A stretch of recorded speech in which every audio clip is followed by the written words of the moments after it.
अपने माता पिता का दिल ना दुखाओ।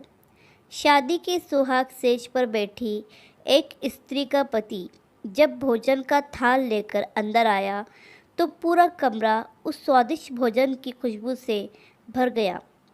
उस स्त्री ने अपने पति से निवेदन किया कि माँ जी को भी यहीं बुला लेते हैं तो हम तीनों साथ बैठकर भोजन करते हैं। पति ने कहा, छोड़ो उन्हें, वो खाकर सो गई होंगी, आओ हम साथ में भोजन करते हैं। उस स्त्री ने पुनः अपने पति से कहा कि नहीं, मैंने उन्हें खाते हुए नहीं देखा है।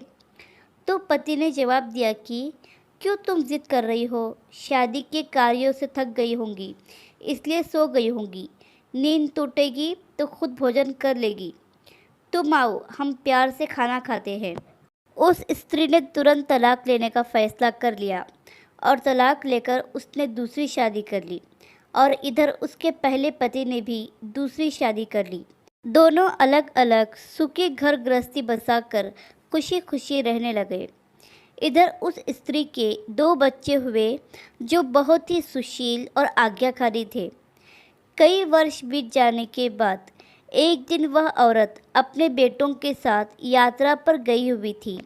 एक जगह तीनों माँ बेटे भोजन के लिए रुके और बेटे भोजन परोसकर माँ से खाने की विनती करने लगे।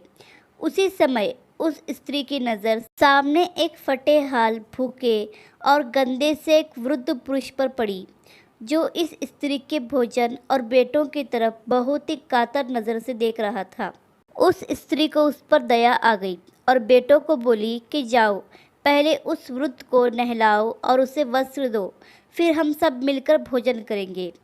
बेटे जब उस वृद्ध को नहलाकर कपड़े पहनाकर उसे उस स्त्री के सामने ले आए तो वह स्त्री आश्चर्यचकित रह गई। वह वृद्ध वही था जिससे उसने शादी की सुहाग रात को ही तलाक ले लिया था। उसने उससे पूछा कि क्या हो गया जो तुम्हारी हालत इतनी दयनीय हो गई। तो उस वृद्ध ने नज़र झुका के कहा कि सब कुछ होते हुए भी मेरे बच्चे मुझे भोजन नहीं देते थे, मेरा तिरस्कार करते थे, मुझे घर से बाहर निकाल दिया। उस स्त्री ने उस वृद्ध से कहा कि इस बात का अंदाज़ा तो मुझे तुम्हारे साथ सुहागरात को ही लग गया था, जब तुमने पहले अपनी बूढ़ी माँ को भोजन कराने के बजाय उस स्वादिष्ट भोजन की थाल लेकर मेरे कमरे में आ गए और मेरे बार बार कहने के बावजूद भी आपने अपनी माँ का तिरस्कार किया। उसी का फल आज आप भोग रहे हैं। माता पिता के साथ तुम्हारा सलूक एक ऐसी कहानी है जिसे लिखते तो तुम हो लेकिन तुम्हारी संतान तुम्हें पढ़कर सुनाती है। जैसा व्यवहार हम अपने बुजुर्गों के साथ करेंगे उसी देखा देखकर हमारे बच्चों में भी यही गुण आता है कि शायद यही परंपरा है। याद रखना, माँ बाप नाराज़ तो ईश्वर नाराज़।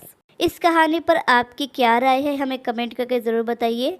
कहानी पसंद आए तो लाइक, सब्सक्राइब और शेयर ज़रूर कीजिए।